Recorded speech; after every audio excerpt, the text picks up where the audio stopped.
Este es el programa Los Especialistas. Portal Digital Ecuador en directo. Hay otro proceso que se lleva. Un trayecto directo de Madrid. Será registrado por parte de la Policía Nacional. Generar soluciones. Terapia probiótica. Y que iré el periodismo 2 años. Aplican el derecho, como debe ser. Totalmente de acuerdo. Hoy se llevó la audiencia. Como $17, algo así la caja. ¿Qué tal, amigos oyentes y televidentes del Portal Digital Ecuador en directo? Un placer estar con ustedes en este día jueves. Ellos dicen jueves, ¿no? A algunos les gusta el jueves porque ya está cerca el viernes. ¿Cómo les va, mis queridos amigos? Aquí estamos en esta mañana en el programa Los Especialistas. Quiero anunciarles a nuestros invitados que estarán en esta mañana. Mucha atención. Nuestra primera invitada es la economista María Elsa Viteri, ex ministra de Economía de nuestro país. Y más adelante estará el economista Cristian Escobar, consultor internacional. Con la economista Elsa Viteri hablaremos sobre las medidas económicas del gobierno nacional. Y con el economista Cristian Escobar hablaremos sobre las repercusiones del coronavirus en la economía del Ecuador. Son temas en boga que no dejamos de hablar en estos días, aunque algunos medios tal vez no le dan mucha importancia, pero para nosotros es importante hablar del tema, ¿no? Pero antes quiero decirles que hoy hay que ir a la Dino Parrillada porque allí se come de lo mejor. Nos deleitamos con las originales y auténticas costillas de cerdo junto a la más exquisita gastronomía guayaquileña. Nada se compara a nuestro delicioso arroz con menestra acompañado de exquisitas carnes, picaña, lomo fino, bife, pechugas de pollo, chorizos, parrilladas, papasadas o ensalada de vegetales frescos junto a la bebida de su elección. En Aladino Parrillada es el único lugar donde la carne se sale del plato, porque somos el auténtico sabor de Guayaquil por más de 20 años. Dirección Costanera y Avenida Las Aguas, esquina. Para pedidos, llámenos a los números 04-293-7708 o al 0989-751231. En este tiempo que hay que elevar las defensas, hay que consumir un producto natural que te eleva las defensas de inmediato. Ese producto se llama ajo negro. Más beneficios que el ajo común, sabor dulce, no pica. Refuerza el sistema inmunológico, es energizante natural. Reduce el colesterol y los triglicéridos, antioxidante, regula la presión arterial, disminuye el estrés, ansiedad, rico en proteínas, alto en contenidos de vitamina C, 100%, energía natural. ¿Dónde lo encuentre el ajo negro? Lo encuentre en Pharmacies, en Supermaxi y una serie de supermercados a nivel nacional. Ahora sí, hemos cumplido con nuestros auspiciantes y de inmediato le damos la cordial bienvenida a la economista María Elsa Viteri. ¿Cómo le va, economista? Muchísimas gracias por aceptar la invitación acá a Ecuador en directo y a los tiempos. Así es, bueno, muchísimas gracias a ustedes por invitarme y por supuesto un saludo muy especial en estos momentos complicados, difíciles a toda la ciudadanía del Ecuador, ¿no verdad? Y efectivamente quiero pedir disculpas públicas porque en algún momento no pude asistir, pero fue por cuestiones de orden de salud. Y sí, lamentablemente hemos perdido el contacto, pero ya estamos nuevamente. Ya estamos de nuevo, así es. Qué bueno. Economista, yo vi unas declaraciones suyas el día de ayer, si no me equivoco, bastante fuertes, por las medidas que ha tomado este gobierno. ¿Usted se mantiene en la posición y en la lectura que le ha dado a todas las medidas que ha tomado este gobierno? Sí, bueno, en primer lugar decir que no es que son fuertes, son realistas, son objetivas y es lo que corresponde en este momento decirle al país la verdad. Entonces, yo me mantengo por una sencilla razón. O sea, el tema es que por primera vez creo que muchos analistas nos hemos puesto de acuerdo independientemente de la visión política, visión ideológica que tengamos, ¿no? He visto cómo muchos analistas coinciden en que estas medidas no son sino un poco mantenerse a flote en el tiempo o tratar de mantenerse a flote en el tiempo, porque si uno lo que puede ver sencillamente es muy bien, la coyuntura nos da que en este momento hay una baja de petróleo que nos complica a la situación que ya estaba complicada, ¿no verdad? Y entonces simple y sencillamente lo que están haciendo es ver de dónde sacamos lo que no vamos a dejar de percibir de otro lado. Eso lo único que hace es ganar tiempo, pero lo que hay que tener claro es que estas medidas... Le afectan al pueblo. Estas medidas, por un lado, sí, por supuesto, le afectan al pueblo, pero estas medidas son tomadas en un momento o para una situación de dos puntos que pueden haber sido... sumarse a la situación, pero que el problema del Ecuador se inició mucho tiempo atrás. El problema del Ecuador se inició cuando se declaró... ¿Con el anterior gobierno? No, con este gobierno en particular, cuando se hace un giro y se declara ya sin ningún tipo de reserva, se dice, nosotros creemos en un modelo neoliberal, nosotros creemos en una posición en donde la concentración es la que se favorece, nosotros creemos que hay que fortalecer a un grupo específico del poder económico, no importa que esto sea a costa del bienestar del pueblo. Economista, bueno, el gobierno, entre las medidas que ha tomado, es incrementar el 5% a los vehículos que pasan de $20,000, que paguen un impuesto del 5%. ¿Usted no cree que este impuesto es más tal vez que subir el precio de los combustibles? A ver, en la economía o cuando uno toma decisiones de política económica... Pero estamos hablando que un vehículo de $20,000 tiene que pagar $1,000 por ese impuesto. Totalmente. Al año. A eso vamos, porque una de las cosas que no se ha visto es la cuantificación y que se ponga en números, en blanco y negro, como dice uno, ¿no verdad? En blanco y negro, ¿cuál es la real afectación? ¿No verdad? Entonces, el tema fundamentalmente es que frente a los instrumentos de política económica, puede ser que hay algunos instrumentos que nos den los resultados que buscamos, ¿no verdad? Entonces, vamos a ver. Subir los impuestos, en este caso, cargarle a los autos de más de 20,000, ese 5%, es lo mismo que si usted eligiera ponerle o eliminarle lo que termina siendo un subsidio a la generación de renta, a los grandes grupos económicos que en impuesto a la renta no llegan a pagar sino menos del 1%. El 0,75. Algunos casos. No. Me refiero a la situación, no del 0,75 de las medidas económicas. Me refiero al hecho de que ya en la anterior posición se ha privilegiado el hecho de que los grandes grupos económicos terminen pagando un porcentaje muy bajo como impuesto a la renta de todo lo que perciben. Pero eso no se lo ha tocado. Como instrumento, los dos le van a significar ¿qué cosa? Le van a significar mayores ingresos al Estado, que compensarían la baja del ingreso que no va a tener. ¿Cuál es la diferencia? La diferencia es a quién afecta o a quién responsabilizan para cumplir con el objetivo de compensar. En el caso de este porcentaje de los vehículos, responsabilizan en su mayoría al pueblo de a pie, pues, al pueblo ecuatoriano, pues.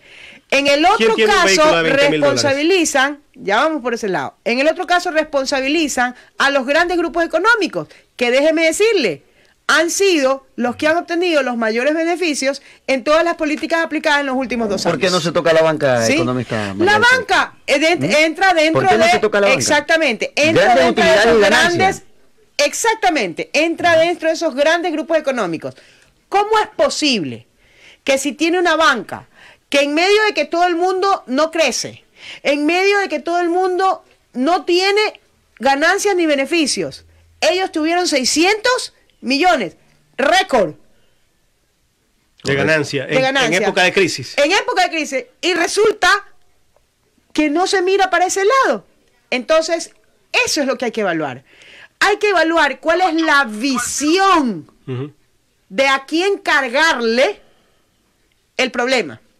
Esa es la diferencia entre tomar medidas de política económica y paquetazos económicos. Decía el expresidente Rafael Correa y en una entrevista que le hizo un medio de comunicación ecuatoriano acá el día de ayer, e indicaba que el tema de los vehículos, Jaime, que hace poco hacía referencia, que sí van a ser afectados, porque hay personas que tienen vehículos de $20,000 para acá, que no solo es el rico. A quienes le van a afectar. A ver, vamos por la parte donde iba. A ver, de los vehículos. De los vehículos, del ¿verdad? impuesto, sí. ¿Quién, hagámonos nuevamente su pregunta, ¿quién tiene un vehículo de $20,000? Lo tiene. La persona que tiene una finca, la persona que va al mercado. Exactamente. La persona que trabaja. Porque por lo general una camioneta llega hasta los $31,000. Y pensemos en los sedán. ¿Quién los tiene? Un funcionario, ¿no es verdad? Un oficinista, una ama de casa que contribuye, porque hoy todo el mundo tiene que contribuir a la manutención de la casa, ¿sí? ¿Verdad? Así es. Ya. Entonces, ¿qué pasa? ¿A quién en realidad le está cargando el costo? Al pueblo. Al pueblo, pues. Y no es como dice en el antecedente cuando lanzan las medidas, nosotros nunca hemos tocado al pueblo más vulnerable. Nosotros nunca vamos a... Eso no es coherente, no es consistente. Por un lado van las palabras y por otro lado van los resultados de los hechos en concreto que se han tomado, pues. Vamos a ver, ¿qué es lo que nos están diciendo con ese impuesto del 5%? ¿Sabes lo que nos están diciendo? Al oficinista, que dicho sea de paso, en las medidas anteriores perdió su trabajo y que se sentó en su casa a ver por dónde salgo y que se dio cuenta que se había podido comprar un vehículo de $20,000, dice, no, pues, aquí le saco provecho al patrimonio, a lo que tengo, que es mi vehículo, que ya me lo puedo comprar. Lo voy a convertir en herramienta de trabajo. ¿Y qué hago? Bueno, me arriendo, digamos, arriendo mi vehículo, me voy por aquí, me voy por allá. Distribuyo algún producto. ¿Y qué significa eso? Significa, en el caso de las camionetas, o hago fletecitos, ¿no, verdad? Todavía no tocamos el tema rural. Así es. Que eso ha sido una forma de vida. Pero yo tengo ahí una inquietud, un paréntesis economista. A ver, son 650 y tantos personas que van a salir en los actuales momentos a engrosar las filas del desempleo. Pero fuera de estas filas de desempleo también de medios públicos, periodistas, y van a engrosar también la lista de espera a que les sean cancelados sus haberes, porque hay muchos que no han sido cancelados, funcionarios. Esa es otra medida, esa es la otra parte de la medida. Por eso le decía, un paréntesis concluyamos con el tema de la otra medida. Entonces, ¿qué es lo que en realidad nos están diciendo? Hay que saber leer entre líneas.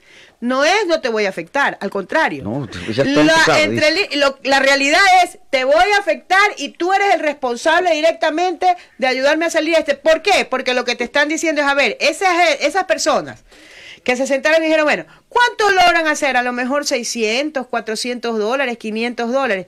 ¿Sabes lo que le están diciendo? Le están diciendo, muy bien, de aquí para adelante, 2 meses de lo que tú actuaste racionalmente para salir adelante porque te quedaste sin trabajo, porque no tenías opción o porque no tu trabajo, tu actividad cayó, porque la economía está paralizada, le están diciendo 2 meses vas a tener que depositarlo en el SRI, en la cuenta del Tesoro Nacional. Y esa persona, ¿a qué se ve abocada? A decirle a su hijo, ñañito, mijito, usted 2 meses amárrese el estómago porque no vamos a tener que comer. No se puede, Por favor, en una economía tan caída como la nuestra, no se puede. Vamos al caso de la eliminación de parte del sector público. Ya. ¿No, verdad? En la fusión de los ministerios. En la fusión de los ministerios, Transporte ¿verdad? con telecomunicaciones. ¿Verdad? Eso es lo que nos han dicho. Vamos a fusionar, vamos a reducir. Parecería que nos van a vamos a eliminar, sí. A ver, ¿eso qué supone? ¿No supone despidos? Por supuesto. Entonces, ¿qué defensa del empleo tenemos? No. ¿Cómo se reduce el empleo? Tenemos un incremento en lo que ha sido una tónica del gobierno. La disminución del empleo público. De hecho, mediciones internacionales hablan que de cada 10 empleos, 1 es público. Es decir, no es cierto que toda la carga de empleo haya estado en el sector público. Lo que sí es cierto es que en este momento es importantísimo mantener todos los empleos. Sí. Por supuesto. ¿Qué es lo que nos están diciendo? Nos están diciendo con eso, señores, de aquí para adelante ustedes entran a formar parte del grupo de inestabilidad y de desesperación, de angustia de la población ecuatoriana. Y lo que es peor, voy a pedirles comprensión, porque ya todos sabemos que cuando ocurre esto en el sector público, es muy difícil que se cumpla lo que sí en determinado momento se hace cumplir con el sector privado del reconocimiento inmediato de lo que significa un despido intempestivo. Y no tiene plata de austeridad totalmente. ¿De dónde saca la plata para pagarle a aquellos? Vamos a ver. Pero vámonos a otro sector de medidas. El aporte voluntario. De los empresarios. De los empleados públicos. Los empresarios son los que deben y algunos. Los empresarios son los que al seguro social, ¿dónde está? Ni se les exige Esa es nada. otra medida que va a afectar al pueblo, pues. Caray, 4%, una persona que gana $800 tiene que aportar, si no me equivoco, cerca de... No, 801, a partir de 801. A partir de 801 aporta algo más de $32. Pero ¿quién Así, gana más de 801? Un profesor... No. Que segura, un profesor gana 800. Pero dependiendo de qué clase de profesor. Dependiendo. Pero a ver, un profesor que gana $801, economista. Un universitario. Imagínese, ese ganar profesor mucho tiene más. un préstamo al seguro porque se hipotecó, porque compró una casa. Aparte tiene comprometido su sueldo y todavía le van a quitar. Escúcheme, lo primero. ¿Es posible bajarnos el sueldo? No. ¿Por qué no le bajan a asambleístas? No. El presidente que tiene 3 sueldos, que se quite 2, que se quede con 1. Mire esta situación, ¿no? Mire esta situación. Tenemos un gravísimo cuestionamiento hoy en día por los supuestos aportes que han hecho con su sueldo. Claro. Gente que trabajaba así es, con asambleístas y demás. Los diezmos, famosos diezmos. No, los famosos diezmos. Que, por supuesto, que si existe una presión, ¿no verdad? Eso no está bien. Correcto. Si existe un condicionamiento, eso no está bien, ¿no verdad? Pero que hasta la fecha creo yo que es bien difícil comprobar, porque si a mí, como María Elsa Viteri, cuando yo era ministra de Finanzas, me pagaban mi sueldo, y yo ese sueldo, por responsabilidad con la participación ciudadana, yo quería gastármelo aportando a un partido. Ya era voluntariado. Era voluntad mía. Eso sí es voluntario. Pero una cosa es que a mí, de mi sueldo, me hubiera venido mermado. Una amenaza de que si no colaboras entonces, te vas. Escúcheme. En el caso de ahora, por eso es que se necesita pasar por la legislatura. Pues. Porque no puede venir en mi rol un menos contribución voluntaria. ¿Existe eso realmente, esa figura? No existe. Uno tiene que firmar algo. Cuando uno contrata con una casa comercial que ha comprado algo, uno tiene que darle la autorización para que le descuenten a tu empleador para que te descuenten. Porque tú lo que le dices es, yo tengo un pasivo y ¿sabe qué? En vez de que yo lo pase, hágame el favor, dele pasando, como dicen los compatriotas de arriba. Tengo una inquietud, sí, pero vamos a terminar con este punto, ver, porque es importante concluir este punto. La conclusión en este punto es que definitivamente no es una contribución voluntaria. Tal cual hasta el momento no es una contribución voluntaria. Segundo, no es posible, a menos que se cambie la ley, el que se descuente. Y tercero, dele la oportunidad al servidor público de decir si está dispuesto a él cargar con la carga o de reclamar, porque otros son los que realmente tienen que... Tiene razón, tiene mucha razón. ¿Se da cuenta? Eso es democracia. Eso es democracia. Y no tomar decisiones apresuradas por ser presidente de la República, Lenín Moreno. Larry Yumibanda, economista y presidente del Colegio de Abogados, presidente del Colegio de Economistas de la provincia del Guayas, dice, con relación al tema de los subsidios a los combustibles y el diésel, ¿deben ser eliminados?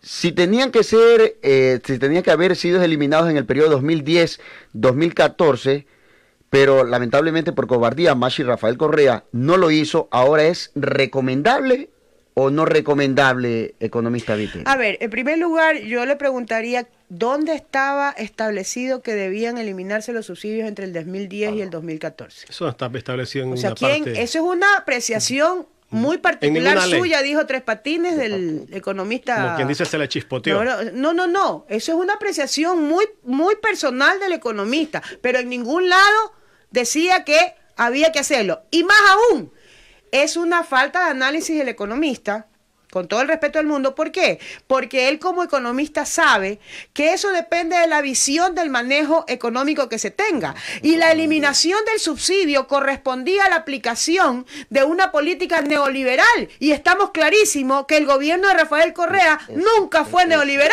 pues. Por supuesto. Entonces, más le puede exigir al economista Correa que tome una decisión de ese tipo, pues. A quien evidentemente sí quiere asumir esa decisión es al actual gobierno, pues. Y justamente, pues, ¿cuál es el problema? El problema fundamental es que hay dos puntos fundamentales en la carta firmada al Fondo Monetario Internacional que no ha cumplido el gobierno, que se ha declarado pro receta del Fondo Monetario Internacional, por eso no hay el desembolso, que son la eliminación del subsidio y la privatización, pues.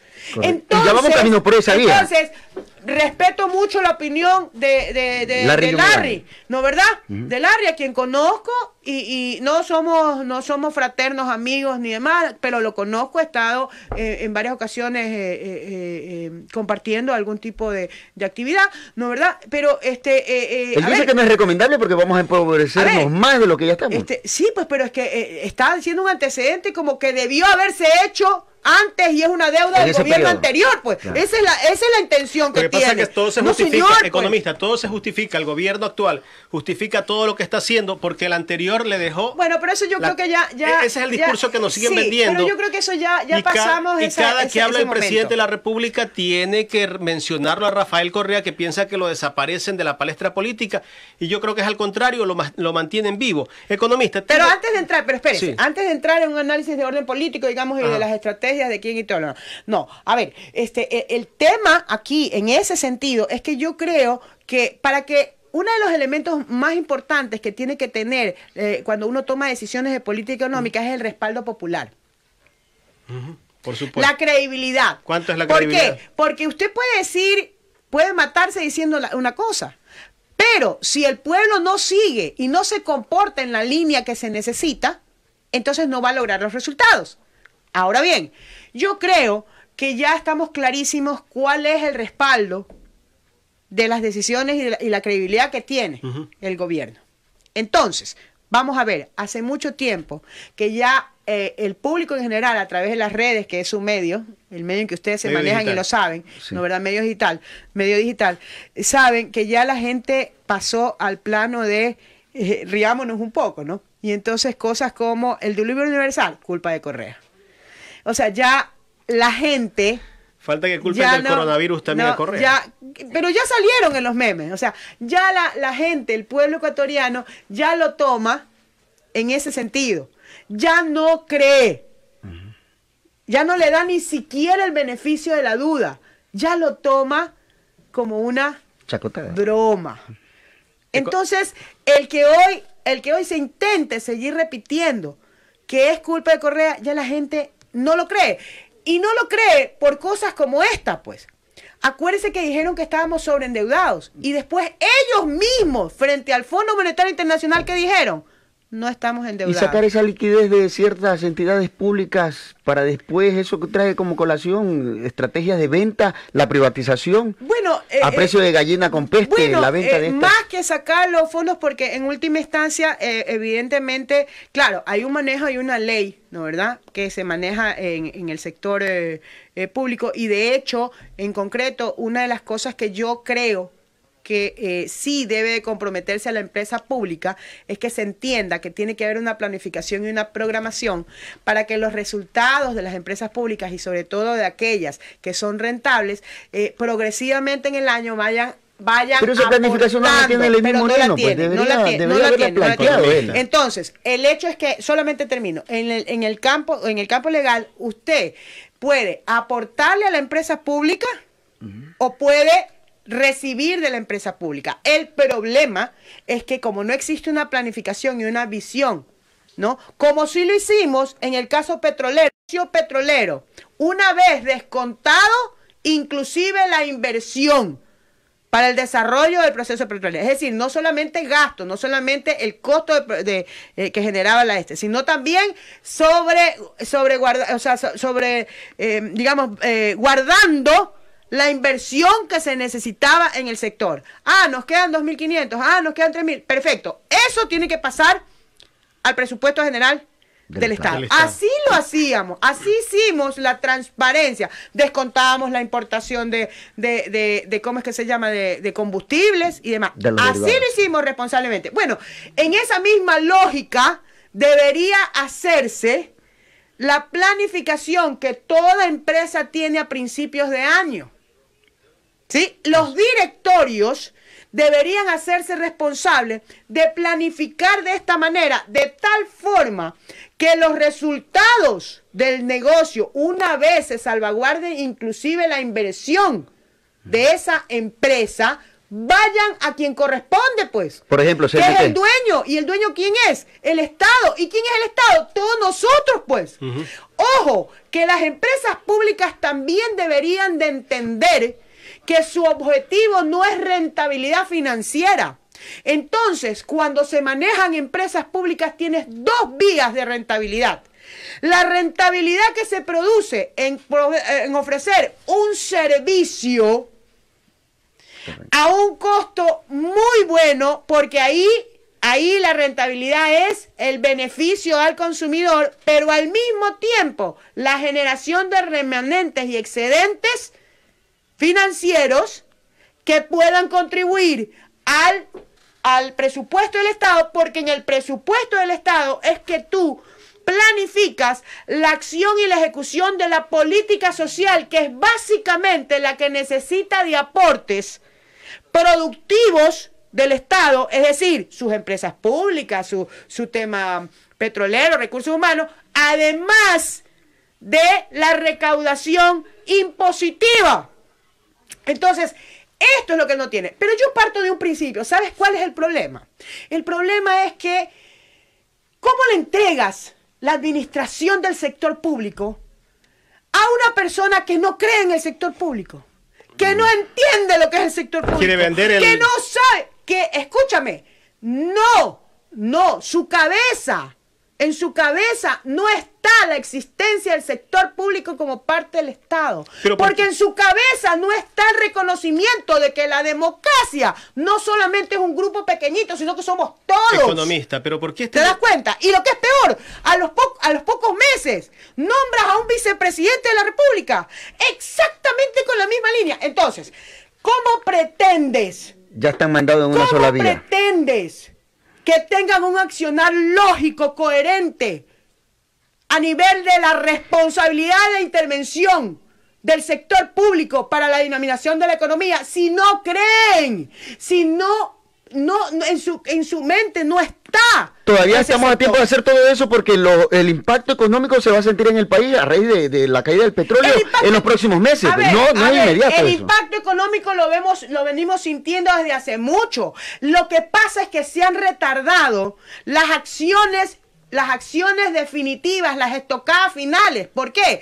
Porque no se ha podido suprimir el subsidio, porque no se ha ejecutado las privatizaciones, porque no se ha implementado el modelo como ellos lo pretenden. Y el proyecto de ley económica. Y el proyecto de ley económica, de ley tributaria, digo. Escúcheme, se frenó en gran medida. Una de las cosas que se frenó es el punto que siempre ha perseguido el modelo neoliberal, pues, que es liberalización y dejar libre. Escúcheme, se frenó hasta la famosa repatriación de capitales, en donde prácticamente se legalizaba todo lo fugado. Economista, ¿y por qué las cámaras aplauden los medios de comunicación independientes? No todas las cámaras. Escúcheme, hay que hacer una diferencia. Una cosa son las cámaras que son intermediarios, que no arriesgan en producción, y otra cosa son las cámaras que tienen relación directa con lo que se llama producción real. ¿Y la banca? La banca es un intermediario, De hecho, ellos no pierden nunca, pues. Le prestan al que produce directamente en la tierra, pero si le falla el de la pregunta, ¿cuándo se pone? Por ahí dicen que va a haber fuga de capitales, no, señor, economistas. los ejecutan. Economistas dicen que por ahí los rumores en redes sociales indican de que puede haber fuga de capitales, bancos sin liquidez. ¿Podría ser cierto esto, usted que es economista? Yo, a ver, puede funcionando ser, bancos sin liquidez porque los dineros se pueden ir tranquilamente al exterior. A ver, una de las cosas que evidentemente tenemos que pensar es que habrá que ver cuánta plata se movió hacia afuera. ¿A quién le compete eso? ¿A quién le compete eso? Banco Central, Superintendencia de Bancos. ¿Dónde se va la utilidad de la banca? ¿Ese recurso se queda aquí, se le da movimiento a ese dinero? Una de las formas que podríamos robustecer el tema de la reserva es, por ejemplo, decirle a la banca que por qué razón tiene sus depósitos afuera y no los tiene adentro. Ese es otro de los puntos. Pero eso no van a topar, ¿no? Pues, nunca. Pero ¿por qué? Ese es el punto. ¿Por qué nos ponemos en el plan de que eso no van a topar? Eso es decir que el Ecuador acepta un modelo neoliberal, y lo que tenemos que entender y tener clarito. Pero con el modelo que tenemos actualmente. Pues con el modelo que tenemos actualmente, o sea, sí, pues. Hay esperanza sí, de pero que... lo que usted tiene que entender es clarito, ¿ah? Nosotros votamos por un modelo distinto al actual, pues. El pueblo ecuatoriano no dijo queremos este modelo, queremos otro modelo. Otra propuesta. Otra propuesta, pues. Claro. Entonces partamos desde ese punto, pues. Entonces, claro, evidentemente, a ver, pongámoslo desde esta medida, y estoy de acuerdo, plenamente de acuerdo con usted. Primero, no es que solamente los instrumentos que ellos dicen y proponen son los que existen. No, señor. Alternativas de instrumentos existen. Segundo, no es que hemos elegido el modelo que están aplicando. No, señor, elegimos otro modelo. Y para poder no afectar al pueblo ecuatoriano y dejar de favorecer a un pequeño círculo de poder económico, a ver qué le chorrea al pueblo, ¿no verdad? ¿No verdad? Entonces, ¿qué es lo que tendríamos que hacer? Tener la valentía de reconocer, me equivoqué, pues. Tener la valentía de decir, no, pues, usted me está diciendo qué es lo que corresponde. Lamentablemente, la otra, si alguien no tiene la valentía de reconocer y decir lo que estoy diciendo, entonces le toca al pueblo ecuatoriano, pues. Y tenemos la voluntad democrática. Yo me voy por la vía democrática. Pero ¿qué estamos viendo, pues? La noticia más importante el día martes, déjeme decirle, no fue las medidas económicas, porque ya estamos viendo que no cambiaban sustancialmente en nada de lo que ya hemos venido viviendo. ¿Sabe lo que fue? Los 4 partidos políticos que...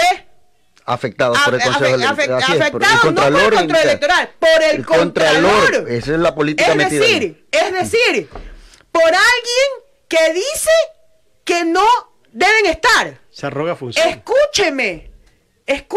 Quiere decir que ahora los ecuatorianos, la democracia ecuatoriana, el voto del pueblo no es el que determina lo que debe hacerse, sino lo que es peor, una persona elegida por un Consejo de Participación Ciudadana transitorio, que ya sabemos todas las cuestionamientos que tenemos. Yo solamente quiero hacerle memoria. ¿Quién fue el que dio paso legalmente para que pudiera ejecutarse lo que ejecutó en el feriado bancario? Se llama doctor Julio César Trujillo. Correcto. Él fue el que dio paso en la Constitución del 98 para que se diera lo de... Yo le pregunto, ¿quién dio paso en la actualidad, en este periodo que estamos viviendo, a que se haga lo que se ha hecho en violación a lo decidido por el pueblo ecuatoriano? ¿Quién era el presidente del Consejo de Participación Ciudadana y Control Social Transitorio? Trujillo. El doctor Julio César Trujillo, es decir, un experto en lo que yo creo que ha sido lo mejor que he dicho en mi vida. ¿Sabe qué? La peor corrupción que puede haber en un país es convertir o tratar de hacer legal lo ilegítimo.